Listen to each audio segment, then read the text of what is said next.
अस्सलाम वालेकुम। The Bernoulli equation. इस लेक्चर में हम पढ़ेंगे कि बर्नौली इक्वेशन किस तरह की होती है और बर्नौली डिफरेंशियल इक्वेशन को हम किस तरह से सॉल्व करते हैं। The Bernoulli equation is one of the form. Bernoulli equation जो है वो किस फॉर्म की होती है? वो होती है हमारे पास y prime plus p of x y is equal to r of x y raises to power a। एक तो हमारे पास इसमें डिफरेंशियल वाली टर्म है। जाहिर है हमारे पास अब तक हम जितनी भी डिफरेंशियल इक्वेशंस पढ़ रहे हैं वो फर्स्ट ऑर्डर की ही हैं। तो ये एक हमारे पास फर्स्ट ऑर्डर डिफरेंशियल इक्वेशन है जिसमें हमारे पास एक ही डेरिवेटिव होगा फर्स्ट ऑर्डर का, और उसके अलावा हो सकता है कि उसमें हमारे पास क्या हो, डिपेंडेंट वेरिएबल हो, और डिपेंडेंट वेरिएबल के साथ कोई ना कोई कांस्टेंट भी हो सकता है और उसके साथ कोई फंक्शन x का भी हो सकता है, इंडिपेंडेंट वेरिएबल का फंक्शन भी हो सकता है। और इसके अलावा दूसरा हमारे पास यहाँ पे y raise to power a, और a क्या है, हमारे पास कोई भी कांस्टेंट है, यानी कि y की कोई भी पावर हो सकती है, 0 भी हो सकती है, 1 भी हो सकती है, 2 भी हो सकती है, 2/3 भी हो सकती है, 5/10 भी हो सकती है, और 5/7, यानी कोई भी कांस्टेंट इसकी पावर में आ सकता है। तो ऐसी इक्वेशन जिसमें हमारे पास फर्स्ट ऑर्डर डिफरेंशियल हो, इसके अलावा एक y वाली टर्म हो सिंपल, बस उसमें y वाली टर्म होनी चाहिए, और इसके अलावा y की अगर कोई और टर्म हो, थर्ड टर्म हो, तो उसकी जो पावर है वो कोई ना कोई कांस्टेंट हो। अगर इस तरह की कोई इक्वेशन आती है तो हम उसको कहते हैं कि ये बर्नौली इक्वेशन है। अब अगर इसमें ये a जो है, if a is equal to 0, अगर a इसमें से 0 हो जाए तो ये इक्वेशन क्या बनेगी, ये हमारे पास बन जाएगी y prime plus p of x y is equal to r of x, जो कि हमारे पास क्या है, first order linear differential equation है। लीनियर है क्योंकि हमारे पास जो डिफरेंशियल है वो भी फर्स्ट डिग्री का है, और इसके अलावा डिपेंडेंट जो वेरिएबल है उसकी भी पावर 1 है, और इनके जो कोफिशिएंट्स हैं वो जो है हमारे पास डिपेंडेंट वेरिएबल्स के नहीं है, इसलिए ये जो हमारे पास लीनियर डिफरेंशियल इक्वेशन बन जाती है। और लीनियर डिफरेंशियल इक्वेशन को हम इंटीग्रेटिंग फैक्टर मेथड से सॉल्व कर सकते हैं। तो इसमें यह है कि अगर कांस्टेंट यहाँ पे अगर a जो है वो 0 हो जाए तो हमारे पास ये लीनियर डिफरेंशियल इक्वेशन बन जाती है। और अगर हमारे पास if a is equal to 1 हो तो फिर ये इक्वेशन क्या बनेगी, y prime plus p of x y is equal to r times x of y, क्योंकि उसकी पावर 1 है तो मैं वो नहीं लिख रहा हूँ। इसको अगर हम सिंप्लीफाई करें तो ये बनेगा y prime is equal to r of x y minus, इसको मैं दूसरी साइड पे ले जाता हूँ, p ऑफ x y। अच्छा, ये p ऑफ x और r ऑफ x जो हैं ये x के कोई ना कोई फंक्शंस हैं, साइन भी हो सकते हैं, काज भी हो सकते हैं, 1 और x भी हो सकता है, x स्क्वायर कोई पॉलिनोमियल भी हो सकता है, यानी कि कोई भी x के फंक्शंस हैं। तो y prime is equal to y times, ये ब्रैकेट में आ जाएगा r of x minus p of x। तो हमने क्या किया, यहाँ पे डेरिवेटिव, एक साइड पे हमारे पास डेरिवेटिव है, दूसरी साइड पे हमारे पास डिपेंडेंट वेरिएबल का और इंडिपेंडेंट वेरिएबल के जो फंक्शंस हैं उनका प्रोडक्ट है, और इस फॉर्म में जो इक्वेशन हमारे पास डिफरेंशियल इक्वेशन आती है उसको हम कहते हैं कि वो सेपरेबल डिफरेंशियल इक्वेशन है। सेपरेट किस तरह कर सकते हैं, इसको मैं कह देता हूँ dy/dx is equal to y times r of x minus p of x। इसको हम सेपरेट कर सकते हैं, dy y इस तरफ आ जाएगा और dx उस तरफ जाएगा, dx into r of x minus p of x। तो इस साइड पे हमारे पास सारी x वाली टर्म्स हैं, इस साइड पे हमारे पास सारी की सारी y वाली टर्म्स हैं, तो ये हमारे पास एक क्या है, सेपरेबल डिफरेंशियल इक्वेशन बनी है। बर्नौली इक्वेशन में जो कांस्टेंट है अगर ये 0 आए तो हमारे पास first order linear differential equation बनती है। अगर ये कांस्टेंट 1 के इक्वल आ जाए तो ये हमारे पास सेपरेबल डिफरेंशियल इक्वेशन है। अब हम देखते हैं कि इसको सॉल्व किस तरह करना है। जो सिंपल हमारे पास बर्नौली इक्वेशन है उसको हम किस तरह सॉल्व करते हैं। ये एक हमारे पास बर्नौली इक्वेशन है, यहाँ पे हमारे पास p ऑफ x जो है वो इक्वल है 1 और x के, और जो आर ऑफ एक्स है वो हमारे पास इक्वल है 3x² के। इसके अलावा ए की वैल्यू हमारे पास 3 है। वाई प्राइम वैसा है, पी ऑफ एक्स की जगह 1/x है, आर ऑफ एक्स की जगह 3x² है और ए की जगह हमारे पास क्या है 3 है। अब हम इसमें क्या करते हैं, सोल्यूशन में खुद से एक चीज हम लेट करते हैं। इसको हमने क्या करना है, लीनियर इक्वेशन में ट्रांसफॉर्म करना है। पहले हमने इसे, ये एक नॉन लीनियर इक्वेशन है क्योंकि y की पावर जो है वो हमारे पास 3 है। डिपेंडेंट वेरिएबल है, उसकी पावर जो है ग्रेटर देन 1 है, तो ये हमारे पास नॉन लीनियर डिफरेंशियल इक्वेशन है। तो इसे हम क्या करेंगे, पहले लीनियराइज करेंगे, लीनियर डिफरेंशियल इक्वेशन बनाएंगे। उसके लिए क्या करेंगे, लेट करेंगे कि y की पावर जो है 1 minus a is equal to v. ये चीज हम लेट करेंगे खुद से। और ये 1 माइनस ए, यहाँ पे ए की वैल्यू अगर हमारे पास 3 है तो ये हो जाएगा y raise to power 1 minus 3 और ये आएगा y रेज़ टू पावर -2 के इक्वल। और हम यही लेट करते हैं कि y raise to power -2 is equal to v, ये हमने लेट कर दिया। लेकिन इक्वेशन में हमें क्या चाहिए, y की वैल्यू चाहिए और y प्राइम की वैल्यू चाहिए। तो इस इक्वेशन को हम सॉल्व करेंगे y के लिए। तो यहाँ पे मैं क्या कर देता हूँ, पावर -2 है, यहाँ पे भी मैं -1/2 पावर ले लेता हूँ और यहाँ पे भी -1/2 पावर ले लेता हूँ दोनों साइडों पे। यहाँ पे ये माइनस माइनस कैंसिल हो जाएंगे, 2 से कैंसिल हो जाएगा, y is equal to v raise to power 1/2, या आप इसको -1/√ऑफ v भी लिख सकते हैं। ये आ गई आपके पास, इसको मैं कह देता हूँ ये इक्वेशन नंबर 1 है, इसको मैं कह देता हूँ इक्वेशन 2। अब y प्राइम चाहिए तो y prime is equal to, इसका डेरिवेटिव लेंगे तो पावर रूल के तहत पहले इसकी पावर नीचे उतरेगी, v की पावर में से 1 माइनस करेंगे तो -3/2 आएगा और दोबारा चेन रूल के तहत v का दोबारा आगे डेरिवेटिव आ जाएगा। तो हमारे पास, इसको मैं कह देता हूँ इक्वेशन नंबर 3।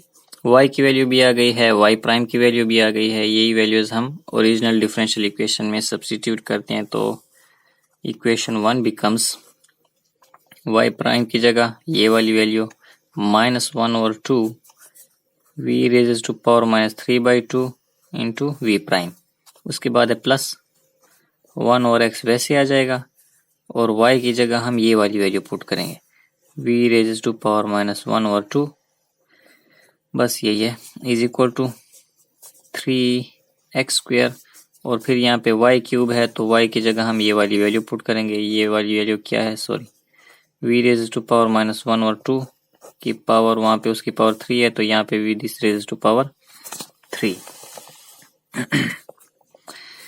सिंप्लीफाई करते हैं इसी जरा, ये हो जाएगा -1/2 v raise to power -3/2 v prime plus 1/x into v raise to power -1/2 is equal to 3x²।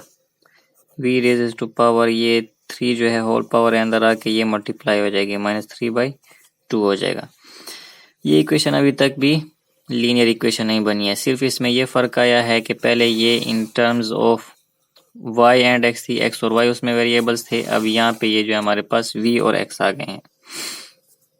तो इसे लीनियराइज करने के लिए यहाँ पे जो हमारे पास v प्राइम का जो कोफिशिएंट है उसके साथ हम इसे डिवाइड कर देंगे ताकि हमारे पास इसका जो कोफिशिएंट है वो 1 बन जाए।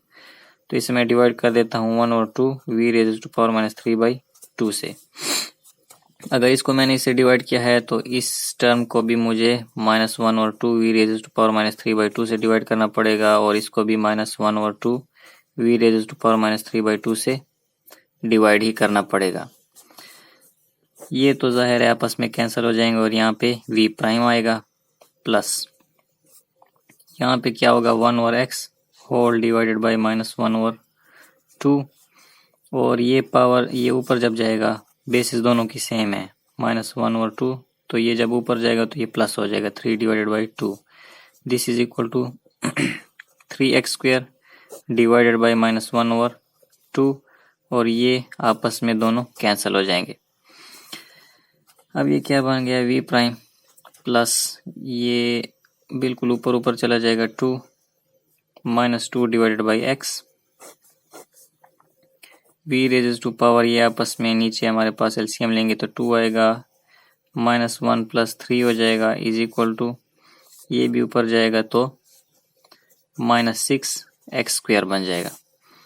We prime minus 2 divided by x, ये हमारे पास प्लस 3 माइनस 2 और plus 3 minus 1 is equal to 2, 2 divide by 2 1 आएगा तो ये सिंपल वी आ जाएगा is equal to minus 6 x square.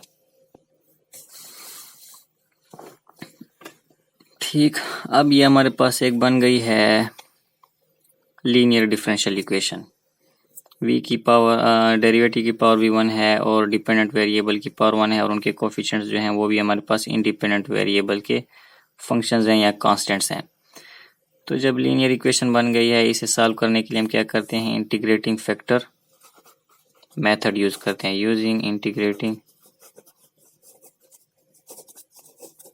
Factor, और इंटीग्रेटिंग फैक्टर का क्या तरीका था कि हम एक्सपोनेंशियल लेते हैं और उसकी पावर में लेते हैं इंटीग्रल। इंटीग्रल किस चीज़ का लेते हैं, जो v है हमारे पास डिपेंडेंट वेरिएबल है उसका जो कोफिशिएंट है उसका हम यहाँ पे इंटीग्रल लेते हैं। इसका कोफिशिएंट जो है वो -2 डिवाइडेड बाई एक्स है, विद रिस्पेक्ट टू एक्स इसका इंटीग्रल लेंगे, जो आंसर आएगा वही हमारे पास इंटीग्रेटिंग फैक्टर होगा। मैं इसको यहाँ पे लिख लूँ, integrating factor is equal to this. तो ये हो जाएगा माइनस बाहर आ जाएगा, -2 बल्कि बाहर आ जाएगा 1 और x dx हो जाएगा is equal to e raises to power -2, 1 और x का जो इंटीग्रल है वो नेचुरल लॉग ऑफ x। अब ये लॉग की प्रॉपर्टी है कि वो जो उसकी बेस होती है पीछे जो पड़ा होता है उसको ऊपर पावर में ले जाता है। तो ये हो जाएगा e ln x raises to power -2। Log, natural log और एक्सपोनेंशियल एक दूसरे के अपोजिट हैं तो ये कैंसिल हो जाएंगे। तो इंटीग्रेटिंग फैक्टर जो है वो आ जाएगा x raises to power -2। Integrating factor हमने फाइंड कर दिया। अब नेक्स्ट स्टेप ये होगा कि इसी इंटीग्रेटिंग फैक्टर को हमने पूरी इक्वेशन के साथ मल्टीप्लाई कर देना है। तो ये इक्वेशन क्या बनेगी, x raises to power -2 v prime is equal to 2 divided by x v into x raises to power -2 is equal to -6 x square multiplied by x raises to power -2। ये x की power -2 और x square ये आपस में cancel हो जाएंगे। यहाँ पे ज़रा सिंप्लीफाई करते हैं इसे, तो सिंप्लीफाई करते हैं इसे, ये आपस में कैंसिल हो जाएंगे। v की पावर x स्क्वायर मैं नीचे ले आता हूँ divided by 2v x cube हो जाएगा इज इक्वल टू -6। अब ये हमारे पास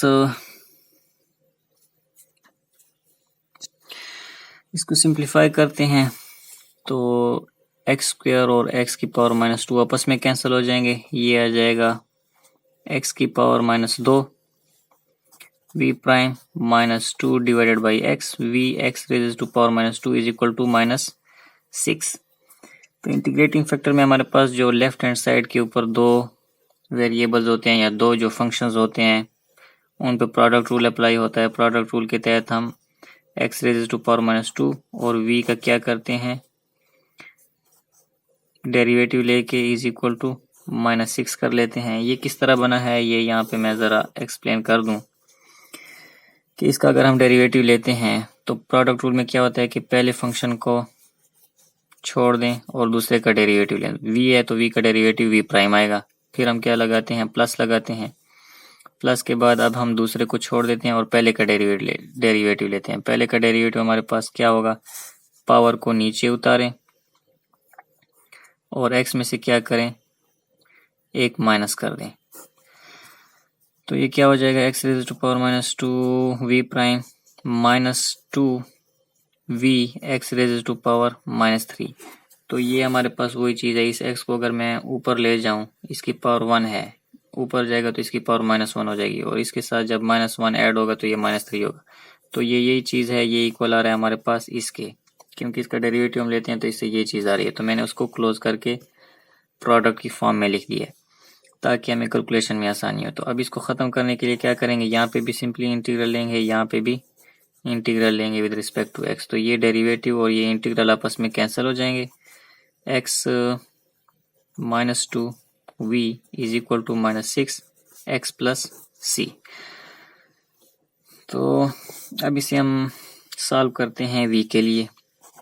तो v is equal to -6x, इसको यहाँ पे x रेज़ टू पावर -2 प्लस divided by by x -2 simplify करते हैं, ये ऊपर जाएगा तो 6x क्यूब बन जाएगा प्लस 6x और सॉरी cx स्क्वायर बन जाएगा।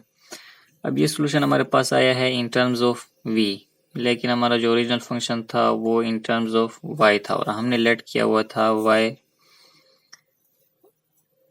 Is equal to 1 over square root of v के इक्वल हमने लेट किया था।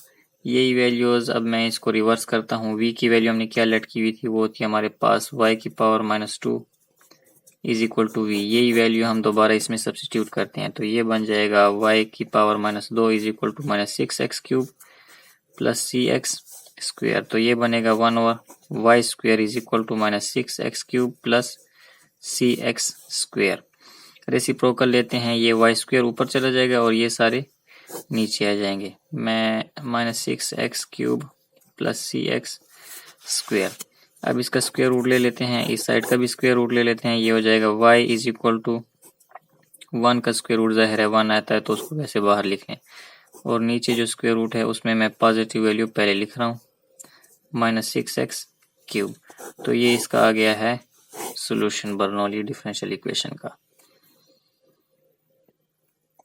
एक और क्वेश्चन है y prime plus 1 over x y is equal to 2 divide by x cube y raise to power -4/3। इसमें हमारे पास p ऑफ x जो है वो है 1 ओवर x के इक्वल, r ऑफ x जो है वो है 2 डिवाइडेड बाई एक्स क्यूब के इक्वल, और a जो है हमारे पास y की जो पावर है वो है हमारे पास -4 डिवाइडेड बाई 3। सोल्यूशन करते हैं इसका।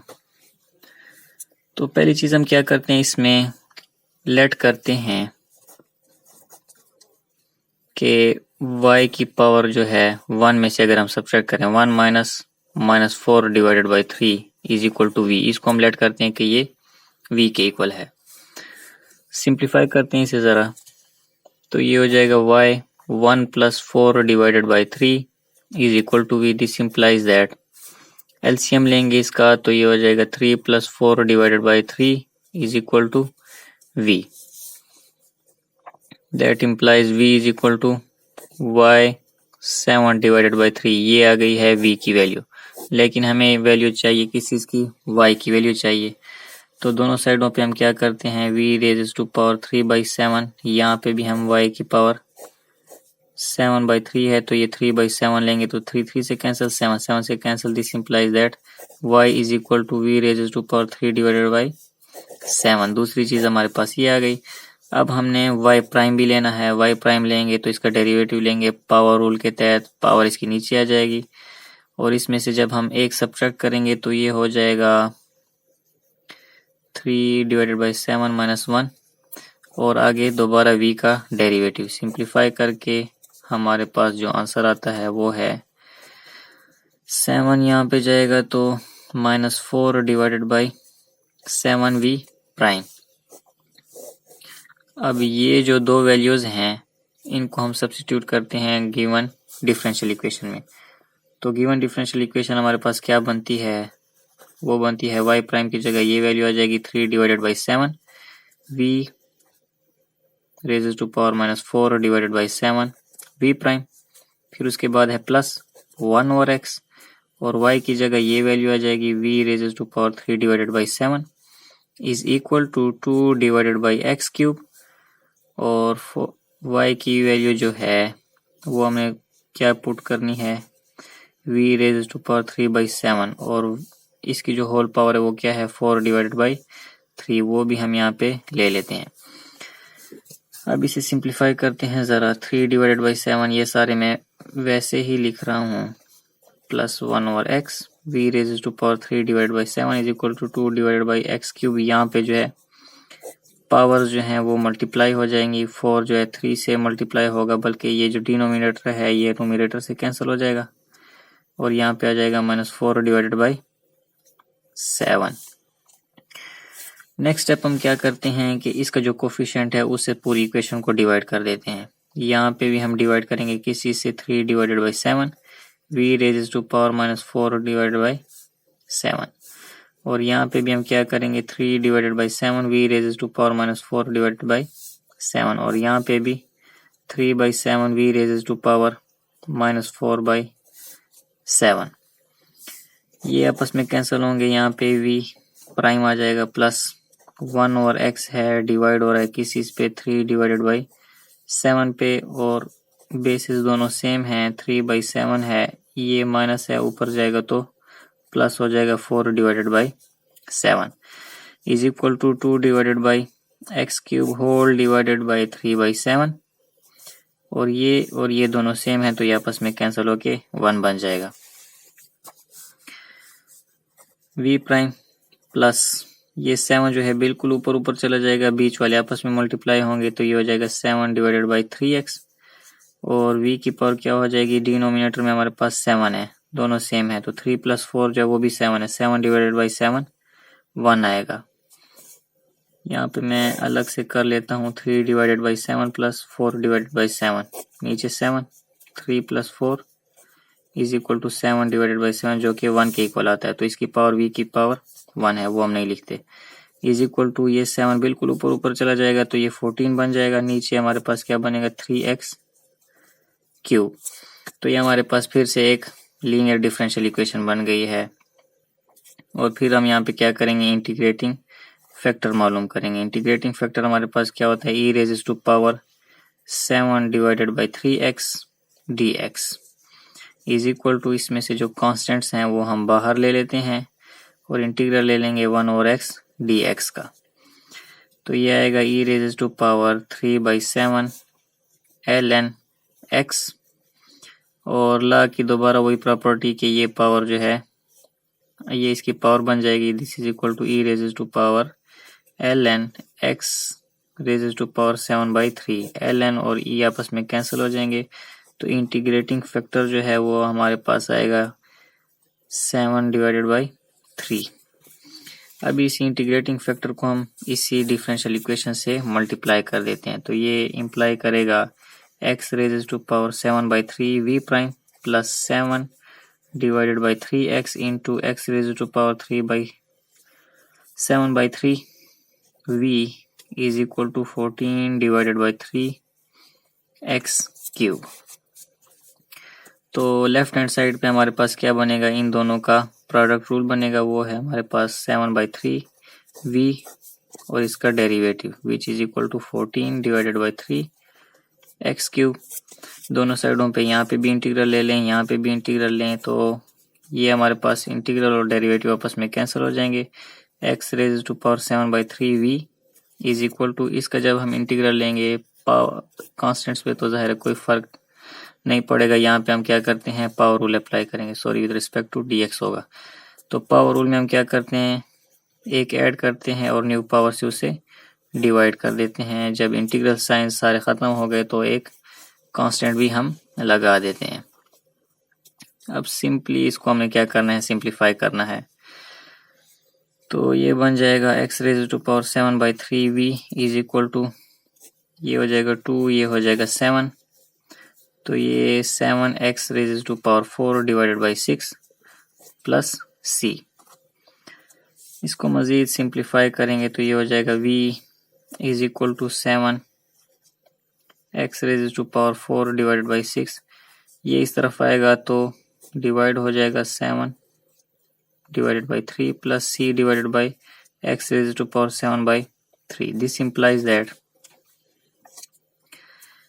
क्या इम्प्लाई करता है ये कि ये अगर हम ऊपर ले जाएं ये हो जाएगा 7 डिवाइडेड बाई 6 और x raise to power 4 minus 7 divided by 3 plus c into x raise to power minus 7 divided by 3, ये ऊपर मैं ले गया हूँ, उसके साथ मल्टीप्लाई कर दिया मैंने।